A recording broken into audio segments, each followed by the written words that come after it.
A businesswoman who spent $25 million building a sanctuary for wild horses in northern Nevada is calling for an investigation into the shooting deaths of several mustangs killed on her ranch. Madeleine Pickens, the founder of the Mustang Movement and Mustang Monument Eco Sanctuary, says there is no mystery about who pulled the trigger. The shooters were working for the Federal Bureau of Land Management. Now, Pickens and other horse advocates worry that this latest incident sets a new and dangerous precedent. The I-Team's George Knapp has this follow-up report, and we want to warn you that some of these images are disturbing. It was the saddest, sickest thing I'd ever seen. You know, that broke me. It actually broke me in two. Businesswoman Madeleine Pickens wasn't prepared for the horrific images that awaited her on her Elko County ranch. The carcasses of several wild mustangs had been dragged into a heap and left to rot. The horses had been shot multiple times in their stomachs, legs, torsos, and heads. She said, the BLM has euthanized some horses. I said, euthanized? This is what you call euthanization? That is supposed to be kind and humane treatment.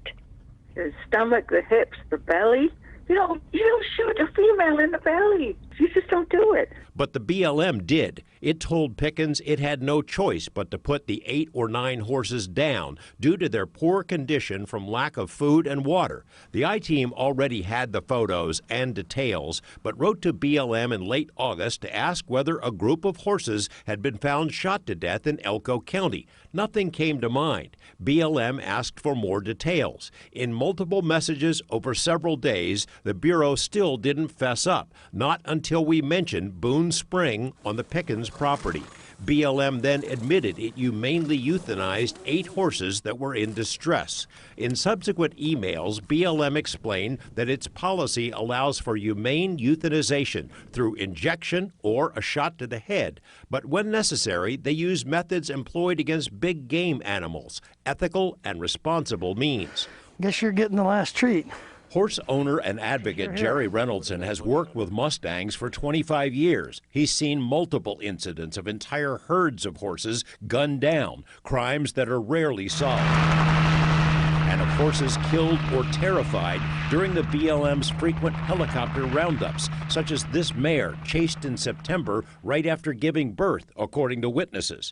But he's never seen the BLM take target practice at horses that were supposedly too ill to be captured or treated or saved. We've known, George, for years that cowboys have gone out and thrill shot wild horses in the desert when they're drinking beer. We know that. This is different. This is a government agency that's supposed to protect these horses, mandated by federal law. It's probably as inhumane as anything I can imagine. We asked BLM for all internal records about the incident, including emails. The few documents we obtained pointedly interject the word humane every time euthanization is mentioned. Omitted from the records were the names of those involved, or how it was determined the horses were too ill to save, or whether anyone tried to trap the horses instead of shooting them on the run. There were internal discussions about how to respond to our inquiries. One plan was to refer to the shootings as, quote, an act of mercy. Reynoldson says shooting a horse in the gut is a far cry from merciful. He predicts that since BLM got away with it, it won't be the last time. What it says is this is the new normal, and it's going to get worse. George Knapp, 8 News Now. The BLM's public information staff was prompt in responding to our records request. However, the names of those involved were redacted. The document showing that BLM supervisors were on the scene, but we don't know if they or their contractors pulled the triggers. No records indicate there was any internal discussion before the decision was made to kill the Mustangs, nor did we see any internal review once it was carried out. So Mrs. Pickens has now called for an investigation into this, but it's unknown whether an inquiry will be launched or who might even conduct it.